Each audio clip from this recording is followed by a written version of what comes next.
നിർത്തിക്കഴിഞ്ഞാൽ ഇവിടെ എന്തെങ്കിലുമൊക്കെ സംഭവിക്കും ബിഗ് ബോസേ എന്നാണ് അപ്പാനി ലൈവിൽ ഇന്ന് പറയുന്നത്. അത് മാത്രല്ല, കൂടെ നിന്ന് അപ്പാനിനെ ചതിച്ചു അനുമോൾ എന്നുകൂടി പറയുന്നുണ്ട്. അത് മാത്രല്ല, അനുവിനെ കുറിച്ച് എല്ലാവർക്കും പരാതികളാണ്. ഇപ്പൊ ബിന്നിക്കാണെങ്കിലും രേണുവിനാണെങ്കിലും ഒക്കെ പരാതികളെ കൊണ്ട് പരാതി അനുമോളെ കുറിച്ച്. അപ്പോൾ ഇതിനെക്കുറിച്ച് നമുക്ക് സംസാരിക്കാം. അപ്പൊ എല്ലാവർക്കും പുതിയ വീഡിയോയിലേക്ക് സ്വാഗതം. അപ്പൊ ആദ്യമേ തന്നെ ഞാൻ പറയട്ടെ, എന്റെ കഴിഞ്ഞ വീഡിയോയിൽ ഞാൻ പറഞ്ഞിട്ടുണ്ടായിരുന്നു രേണുവും ശാരികയുമാണ് വീട്ടിൽ നിന്ന് പുറത്തായത് എന്നുള്ള കാര്യം. അവിടെ ശാരിക കറക്റ്റ് ആണ്, രേണു അല്ല പുറത്തായിരിക്കുന്നത്. ഒനിയലാണ് ബിഗ് ബോസ് വീട്ടിൽ നിന്ന് ശാരികയുടെ ഒപ്പം പുറത്തായിരിക്കുന്നത്. അവര് ഡാർക്ക് റൂമിലേക്ക് മാറ്റുന്നു എന്നാണ് ബിഗ് ബോസ് പറഞ്ഞിട്ടുള്ളത്. എന്താണ് സംഭവിക്കുന്നത് എന്ന് നമുക്ക് കാത്തിരുന്ന് കാണാം. എന്തായാലും ബിഗ് ബോസ് വീട്ടിനുള്ളിൽ നിന്ന് അവര് പുറത്താവുന്നില്ല, അവരെ ഡാർക്ക് റൂമിലേക്ക് മാറ്റുന്നു. എത്ര ദിവസത്തേക്കാണ് മാറ്റി നിർത്തുന്നത് അറിയില്ല എന്നാണ് ബിഗ് ബോസ് ഇപ്പോൾ നിലവിൽ പറഞ്ഞിരിക്കുന്ന കാര്യം. അവർക്കൊരു സസ്പെൻഷൻ, അതാണ് ബിഗ് ബോസ് ഉദ്ദേശിച്ചിട്ടുള്ളത്. എത്ര ദിവസം കഴിഞ്ഞ് അല്ലെങ്കിൽ എത്ര സമയം കഴിഞ്ഞ് അവരകത്തേക്ക് കയറ്റും എന്നുള്ളത് ബിഗ് ബോസ് നിലവിൽ ഇതുവരെ പറഞ്ഞിട്ടില്ല. ഇനി നമുക്ക് കാര്യത്തിലേക്ക് കിടക്കാം. നമ്മുടെ അപ്പാനി ലൈവിൽ ഇരുന്ന് സംസാരിക്കുകയാണ് ആദിലയുടെ നൂറയുടെ അടുത്തും. അപ്പൊ ആദിലയുടെ നൂറയുടെ അടുത്തും തന്റെ ഗെയിമിനെ കുറിച്ചാണ് സംസാരിച്ചുകൊണ്ടിരിക്കുന്നത്. എങ്ങനെയുണ്ട് എന്റെ ഗെയിം, എങ്ങനെയുണ്ട് ഞാൻ മുന്നോട്ട് പോകുന്നത് എന്ന് ചോദിക്കുന്ന സമയത്ത് നമ്മുടെ ആദിലയും നൂറയും പറയുന്നുണ്ട്, ചേട്ടന്റെ ഗെയിം ഒക്കെ കൊള്ളാം, പക്ഷേ അനീഷേട്ടനെ മാത്രം ടാർഗറ്റ് ചെയ്ത് കളിക്കുന്നത് പ്രത്യക്ഷത്തിൽ കാണാൻ സാധിക്കുന്നുണ്ട്. അതൊന്ന് ചേട്ടൻ മാറ്റി പിടിച്ചാൽ നന്നായിരിക്കും എന്ന് പറയുന്നുണ്ട്. അപ്പോൾ അത് ലാലേട്ടൻ വന്നിട്ട് വീക്കെൻഡിൽ ചേട്ടന്റെ അടുത്ത് ദേഷ്യമൊക്കെ കുറച്ച് കുറയ്ക്കാൻ പറഞ്ഞില്ലേ, അത് ലാലേട്ടൻ ചേട്ടന്റെ നല്ലതിന് വേണ്ടിയിട്ടാണ് പറഞ്ഞതെന്നാണ് ഞങ്ങൾക്ക് തോന്നിയത്. അപ്പോൾ ചേട്ടൻ അതൊന്ന് കൺട്രോൾ ചെയ്ത് കഴിഞ്ഞാൽ നല്ല കാര്യമായിരിക്കും എന്ന് സംസാരിച്ചുകൊണ്ടിരിക്കുന്ന സമയത്താണ് അങ്ങോട്ട് നമ്മുടെ അക്ബറിന്റെ വരവ്.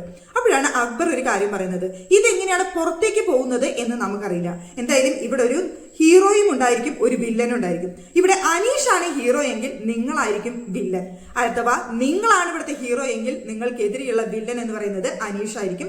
പുറത്ത് എങ്ങനെയാണ് അത് പോകുന്നത് എന്ന് നമുക്ക് പറയാൻ പറ്റില്ല.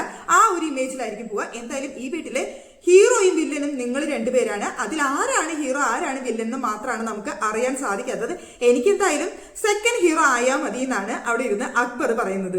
എന്തായാലും ഇവര് പൊതുവെ ധരിച്ചു വെച്ചിട്ടുള്ളത് അങ്ങനെയാണ്, അനീഷ് അവിടുത്തെ ഹീറോ, അവിടെ അപ്പാനി അവിടുത്തെ വില്ലൻ, അല്ലെങ്കിൽ അപ്പാനി ഹീറോ അനീഷ് വില്ലൻ. ഇതാണ് ഇപ്പൊ ബിഗ് ബോസ് വീട്ടിലെ ഇവരുടെ ഇടയിലുള്ള ഒരു ടോക്ക് എന്ന് പറയുന്നത് എന്ന് ഇതിൽ നിന്ന് നമുക്ക് മനസ്സിലാക്കാം. പിന്നെയാണ് ഇവര് നമ്മുടെ അനുവിനെ കുറിച്ച് സംസാരിക്കുന്നത്. നമ്മുടെ ബിന്നി, രേണു, അവിടെ നമ്മുടെ കലാഭവൻ സരിക ഇവരൊക്കെ ഇരിക്കുന്നുണ്ട്. അവിടെ വന്നിരുന്ന അനുവിനെ കുറിച്ച് സംസാരിക്കുന്നുണ്ട്. അനു കൂടെ നിന്ന് ചതിച്ചു എന്നാണ് അവിടെ അപ്പാനി പറയുന്നത്. ഒരു ദിവസം നമ്മുടെ അപ്പാനി ശരത്തും അനുവുമാണ് അവിടെ അനീഷിനെ ഹെൽപ്പർ ആയിട്ടുണ്ടായിരുന്ന ആൾക്കാർ ഗെയിം കളിക്കാനായിട്ട്. പക്ഷേ ഇവർ രണ്ടുപേരും കൂടെ നിന്ന് ചതിക്കുകയായിരുന്നു, എനിക്ക് വേണ്ടി ശരിക്കും ഗെയിം കളിച്ചില്ല എന്ന് പറഞ്ഞുകൊണ്ട് അനീഷ് അവിടെ സംസാരിക്കുകയും ബിഗ് ബോസ് അവരുടെ എല്ലാ ഹെൽപ്പേഴ്സിനെയും അങ്ങോട്ടും ഇങ്ങോട്ടും ഷഫിൾ ചെയ്യുകയും ഒക്കെ ചെയ്തിരുന്നു. ആ സമയത്ത് അനുമോള് ഭയങ്കരമായിട്ട് ദേഷ്യപ്പെടുകയും അനീഷിന്റെ അടുത്ത് ഭയങ്കരമായിട്ട് ചൂടാവുകയും ഒക്കെ ചെയ്തിരുന്നു. പക്ഷേ ഇന്ന് ലാസ്റ്റ് ഗെയിം വന്ന സമയത്ത് അവരവിടെ പേഴ്സണലി അവർക്ക് ഓരോരുത്തർക്കും വേണ്ടി അവരൊറ്റയ്ക്ക് കളിക്കുന്ന ആ ഒരു സന്ദർഭം വന്ന സമയത്ത് അവിടെ അനീഷിനെ സപ്പോർട്ട് ചെയ്ത ഒരു വ്യക്തി എന്ന് പറയുന്നത് അത് അനു ആയിരുന്നു. അനീഷേട്ടാ കളിക്കുക എന്ന് പറഞ്ഞിട്ട് ചിയർ ചെയ്യുകയും എവിടെ നിന്നാണ് കോയിൻ എടുക്കേണ്ടത്, ആരുടെ നിന്ന് എടുക്കേണ്ടതെന്നൊക്കെ പറഞ്ഞു കൊടുക്കുകയും ഭയങ്കരമായിട്ട് അനീഷിനെ സപ്പോർട്ട് ചെയ്യുകയും ചെയ്യുന്നുണ്ടായിരുന്നു അനു. അത് അനു ചെയ്തത് ഒട്ടും ശരിയായില്ല, അനു അത് ചെയ്തത് ചതിയാണ് എന്നാണ് അവിടെ ഇരുന്ന് പറയുന്നത്. അപ്പോൾ ബിന്നിയും അതുപോലെ തന്നെ രേണും ഒക്കെ പറയുന്നുണ്ട്, ഞങ്ങൾക്കും അങ്ങനെ തോന്നിയിട്ടുണ്ട്, ആ അനു ചെയ്യുന്നതൊന്നും ശരിയല്ല, എന്തൊക്കെ കള്ളത്തരങ്ങളും എന്തൊക്കെ ഒപ്പിക്കലുമാണ് ചെയ്തു കൂട്ടുന്നത്. കഴിഞ്ഞ ദിവസത്തെ ജിസേലിന്റെ മേക്കപ്പിന്റെ കാര്യമാണെങ്കിൽ പോലും ഞങ്ങൾക്ക് കൂടുതൽ ഇടപെടാനായിട്ട് താല്പര്യം ഉണ്ടായിരുന്നില്ല. കാരണം അനുവാണ് അത് പറയുന്നത് എന്നുള്ളത് കൊണ്ടാണ് ഞങ്ങൾക്ക് പറയാനായിട്ടും ഇടപെടാനായിട്ടും താല്പര്യമില്ലാതിരുന്നത്. പിന്നെ ക്യാമറ സ്പേസിന് വേണ്ടിയിട്ട് അനു എന്തൊക്കെ കാണിച്ചു കൂട്ടുന്നതായിട്ടാണ് എനിക്ക് തോന്നിയിട്ടുള്ളത് എന്നാണ് അവിടെ ബിന്നി പറയുന്നത്. കഴിഞ്ഞ ദിവസം ക്ലീൻ ചെയ്യുന്ന സമയത്ത് ക്യാമറയുള്ള ഭാഗത്ത് ഏറ്റവും ആദ്യം വന്നിട്ട് അനു ക്ലീൻ ചെയ്തു. അതിനുശേഷമാണ് ഉൾഭാഗം ക്ലീൻ ചെയ്യാനായിട്ട് അനു പോയത്. അപ്പൊ ക്യാമറയുടെ മുന്നിൽ കാണാൻ വേണ്ടിയിട്ട് എന്തൊക്കെയോ ചെയ്യുന്നതാണ്.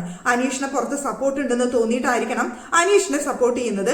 അങ്ങനെ അനു അവിടെ കാണിച്ചു കൂട്ടുന്നതായിട്ടാണ് തോന്നുന്നത് എന്നവിടെ ബിന്നി പറയുമ്പോൾ ഇവിടെ പറയുന്നുണ്ട്, നമ്മുടെ ശരത്ത് പറയാണ്, നമ്മളെല്ലാവരും ആക്ടേഴ്സ് ആണ്, നമുക്ക് എവിടെയൊക്കെ ക്യാമറ ഉണ്ടെന്ന് നമുക്കറിയാം, അവിടെ എങ്ങനെയൊക്കെ ഫോക്കസ് വരുന്നത് നമുക്കറിയാം, നിങ്ങളൊക്കെ ആക്ടേഴ്സ് അല്ലേ. രേണു സുധി ഇരിക്കുന്നുണ്ട്, അപ്പാനി ശരത്ത് ഇരിക്കുന്നുണ്ട്, കലാഭവൻ സരികയുണ്ട്, ബിന്നിയുണ്ട്, ഇവരെല്ലാവരും ആക്ടേഴ്സ് ആണ്. അപ്പൊ നമുക്ക് എല്ലാവർക്കും അറിയാം ക്യാമറയ്ക്ക് വേണ്ടി എന്തൊക്കെ ചെയ്യണം, എങ്ങനെയൊക്കെ പോസ് ചെയ്യണം എന്നൊക്കെ നമുക്കറിയാം. നമ്മളാരും ചെയ്യുന്നില്ല, നമ്മളിവിടെ ജീവിക്കാനാണ് വന്നത്.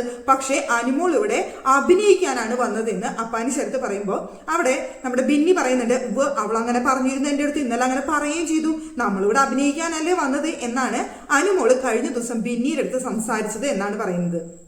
എന്തായാലും പൊതുവെ വീട്ടിൽ അനുമോൾക്ക് ഇപ്പോ കൂടുതൽ ശത്രുക്കളാണ് എന്ന് തോന്നുന്നുണ്ട്. അനുമോളെ സംബന്ധിച്ചിടത്തോളം ഇനി അവിടെ ഗെയിം ടൈറ്റ് ആവാണ്. ഇപ്പൊ എല്ലാ ദിവസവും കണ്ടന്റ് അനുമോളിലേക്ക് എത്തുന്നുണ്ട്. അനുമോൾ അവിടെ ചെയ്തില്ലേ എന്നുള്ളതിലല്ല, അനുമോളിലേക്ക് കണ്ടന്റ് നന്നായിട്ട് മാറുന്നുണ്ട്. അനുമോൾ എന്തൊക്കെയോ പറയുന്നതും ചെയ്യുന്നതും അവിടെ കണ്ടന്റ് ആയിട്ട് മാറുന്നുണ്ട്. മത്സരാർത്ഥികൾ ഒരുപാട് പേര് അനുമോൾക്ക് എതിരെ തിരിയുന്നതും നമുക്കവിടെ കാണാനായിട്ട് സാധിക്കുന്നുണ്ട്. നമ്മുടെ അനീഷ് എന്ന് പറയുന്ന വ്യക്തി ഭയങ്കര ബുദ്ധിമാനാണെന്ന് നമുക്ക് എല്ലാവർക്കും അറിയാം, ഗെയിമിലാണെങ്കിലും പൊതുവെ എല്ലാ കാര്യങ്ങളിലാണെങ്കിലും. പക്ഷേ അനീഷിനെ നൈസായിട്ട് അവിടെ തേക്കുന്നുണ്ടായിരുന്നു നമ്മുടെ നിവിൻ എന്ന് പറയുന്നത്. നിവിനാണെന്നുണ്ടെങ്കിൽ ഫുഡ് കട്ടെടുക്കുക എന്ന് പറഞ്ഞു കഴിഞ്ഞാൽ ഒരു രസകരമായ കാര്യമാണ് നിവിനെ സംബന്ധിച്ചിടത്തോളം. നിവിൻ ഇന്ന് 3 ചപ്പാത്തിയാണ് അനീഷിന്റെ അടുത്തുനിന്ന് കട്ടെടുത്തത്. അത് അനീഷ് ഒപ്പം നിൽക്കുന്ന സമയത്ത് അനീഷ് അറിയാതെ 3 ചപ്പാത്തി അടിച്ചു മാറ്റി. അനീഷ് ചപ്പാത്തി ഓരോ തവണ എണ്ണുമ്പോഴും കൂടെ എണ്ണാനായിട്ട് പോയി നിൽക്കും നിവിൻ. എണ്ണുന്ന സമയത്ത് എണ്ണം തെറ്റിക്കും, എന്നിട്ട് അതിൽ നിന്ന് ഒരു ചപ്പാത്തി അടിച്ചു മാറ്റും. നല്ല സൂത്ര പണിയില്ലേ. എന്നിട്ട് ഒന്നും അറിയാത്ത പോലെ ഷാനവാസ്, അനു ഇവരൊക്കെ ഇരിക്കുന്നുണ്ട്. അവരുടെ അടുത്ത് വന്നിരുന്ന് അഭിലാഷ് ഇവരൊക്കെ ഉണ്ട്. ഇവരുടെ അടുത്ത് വന്നിരുന്ന് ചപ്പാത്തി ഇവരെല്ലാവരും പങ്കുവെച്ച് കഴിക്കുന്നുണ്ട്. എന്നിട്ട് പറയുന്നുണ്ട്, ഇതിന്റെ പേരിൽ എന്ത് പ്രശ്നം ഉണ്ടായാലും ഞങ്ങൾ തലയൂരും, ക്യാപ്റ്റന്റെ തലയിലിടും എന്ന് പറഞ്ഞുകൊണ്ട് നിവിൻ അവിടെ കളിക്കുന്നുണ്ട്. നിവിൻ എന്തായാലും കുറെ ആയിട്ടോ ഭക്ഷണം മോഷണം. എന്തായാലും ഇത് ഒരു ചെറിയ രസകരമായ പരിപാടിയൊക്കെയാണ് എന്നുണ്ടെങ്കിൽ പോലും കൂടുതലായി കഴിഞ്ഞാൽ ലാലേട്ടൻ അത് ചോദ്യം ചെയ്യാനും അതെല്ലാം കാണിച്ചു കൊടുക്കാനും ചാൻസ് ഉണ്ട്. എന്തായാലും നിവിന്റെ കുറച്ചൊക്കെ കാണുന്ന സമയത്ത് നമുക്ക് രസകരമാണ്. ബിഗ് ബോസ് എന്ന് പറയുന്ന ഷോയിലെ ഒരു എന്റർടൈൻമെന്റ് ഘടകമാണ് നിവിൻ എന്ന് പറയുന്നത്. ആ എന്റർടൈൻമെന്റ് ഘടകം కొంచెం ഓവറായി കഴിഞ്ഞാൽ ചിലപ്പോൾ എല്ലാവരും കൂടി തലയിൽ കയറാൻ ചാൻസ് ഉണ്ട്. അതുകൊണ്ട് സൂക്ഷിച്ചോളൂ നിവിനെ. ഇതൊക്കെയാണ് ഇപ്പൊ ലൈവില് സംഭവിച്ചുകൊണ്ടിരിക്കുന്ന കാര്യങ്ങൾ.